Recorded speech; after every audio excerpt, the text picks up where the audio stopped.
Hello বন্ধুরা, wpporashona.com চ্যানেলে সবাইকে স্বাগত। আজ আমরা নবম শ্রেণীর বাংলা থেকে কভার্স সংক্রান্ত কিছু অতি সংক্ষিপ্ত প্রশ্নের উত্তর তোমাদের সাথে আলোচনা করব। তবে প্রশ্ন উত্তর আলোচনার আগে তোমাদের সাথে শেয়ার করে নিতে চাই একটি বিশেষ বিষয়। wpporashona.com বাংলার প্রথম ডিজিটাল প্রশ্ন উত্তর সহায়িকা।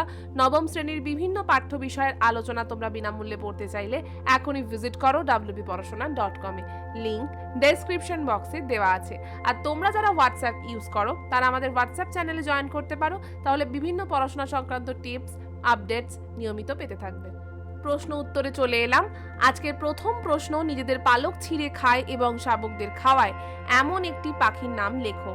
নিজেদের পালক ছিঁড়ে খায় এবং শাবকদের খাওয়ায় এই ধরনের একটি পাখির নাম হলো গ্রিব। 2. মিটিং এর পর প্রফেসর শঙ্কু কাদের সাথে সান্তিয়াগো শহরটি দেখতে বেরিয়েছিলেন? উত্তর, প্রফেসর শঙ্কু তার বন্ধু গ্রেনফেল ও সম্মেলনের চেয়ারম্যান সিনিয়র কোভারুবিয়াসের সঙ্গে সান্তিয়াগো শহরটি দেখতে বেরিয়েছিলেন।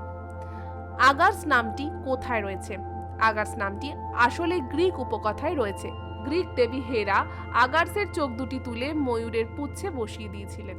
চতুর্থ প্রশ্ন, সব পাখির মধ্যে বিশেষভাবে প্রফেসর শঙ্কুর দৃষ্টি আকর্ষণ কোন পাখি করে? এর ক্ষেত্রে এর উত্তর হলো প্রফেসর শঙ্কুর দৃষ্টি আকর্ষণ করেছিল একটি কাক। পঞ্চম প্রশ্ন, প্রফেসর শঙ্কু কি করে কাকটিকে আলাদাভাবে চিনতেন? কাকটির ডান চোখের নিচে একটি সাদা ফুটকি থাকা এবং তার হাব ভাব অন্যরকম হওয়ায় প্রফেসর শঙ্কু কাকটিকে বেশ ভালোভাবেই আলাদা করতে পেরেছিলেন। কিভাবে কভার্স কাগজে নিজের নাম ইংরেজিতে লেখে? একটি কাগজকে টেবিলে ফেলে দিতে হয় এবং কভার্স সেই কাগজের উপর দাঁড়িয়ে নিজের নাম ইংরেজিতে লেখে।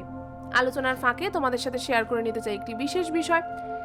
যারা ইতিহাস ভূগোল পড়া মনে রাখতে পারো না, পরীক্ষায় গিয়ে প্রশ্নের উত্তর গুলিয়ে যায়, তাদের কথা মাথায় রেখে to the point ebook series নিয়ে এসেছে আমাদের wpporashona.com। এই ইবুকে কি থাকছে? প্রতিটা অধ্যায় থেকে শুধুমাত্র ইম্পর্টেন্ট পয়েন্টসগুলো, যেগুলো পড়লে তোমরা অবশ্যই অতি সংক্ষিপ্ত কিছু ক্ষেত্রে রচনাধর্মী প্রশ্নেরও উত্তর খুব সুন্দর করে লিখতে পারবে। আর তাও মাত্র 30 পাতার মধ্যে আমরা গোটা সিলেবাসকে নিয়ে এসেছি, অর্থাৎ খুব বেশি পড়ার চাপও থাকবে না। তাই আজই পারচেস করতে আমাদের ডেসক্রিপশন বক্সে দেওয়া লিঙ্কে ক্লিক করে সরাসরি চলে যাও পেমেন্ট পেজে। পেমেন্ট সম্পন্ন হলেই তোমাদের কাছে 24 ঘন্টার মধ্যে হোয়াটসঅ্যাপে অথবা ইমেল অ্যাকাউন্টে এই ইবুকগুলি সেন্ড করা হবে। আর যদি আরও কিছু তথ্য তোমরা জানতে চাও তাহলে স্ক্রিনে দেওয়া নাম্বারটাতে ডায়াল করতে পারো। চলে এলাম 7 নাম্বার প্রশ্ন, প্রফেসরের পোষা বিড়ালের নাম কি ছিল? প্রফেসরের পোষা বিড়ালের নাম ছিল নিউটন। অষ্টম প্রশ্ন, চিলিয়ান জাদুকরের ম্যাজিকের বিশেষত্বটি কি ছিল? উত্তর, চিলিয়ান জাদুকর তার ম্যাজিকে নানা ধরনের পাখি ব্যবহার করতেন, এটিই ছিল তার ম্যাজিকের প্রধান বিশেষত্ব। নবম প্রশ্ন, স্প্যানিশ শব্দ ম্যানিফিকো এর অর্থ কি? এর অর্থ ছিল চমকপ্রদ বা অসামান্য। আর আজকের শেষ প্রশ্ন, অর্নিথন যন্ত্রটির কাজ কি? অর্নিথন যন্ত্রটি মূলত বৈদ্যুতিক সংযোগের মাধ্যমে পাখির মস্তিষ্কে জ্ঞান ও বুদ্ধি চালনা করে। আজকের আলোচনা এখানেই শেষ করছি। কভার্স সম্পর্কিত আরও প্রশ্ন উত্তর পড়ার জন্য ভিজিট করো আমাদের wpporashona.com এ। লিংক ডেসক্রিপশন বক্সে দেওয়া আছে। আর তোমরা যারা এখনও আমাদের চ্যানেলটাকে সাবস্ক্রাইব করোনি তাদের কাছে অনুরোধ রইল, প্লিজ সাবস্ক্রাইব করে পাশে থাকা বেল বাটনে ক্লিক করে দিও। আবার দেখা হবে অন্য কোনো পর্বে।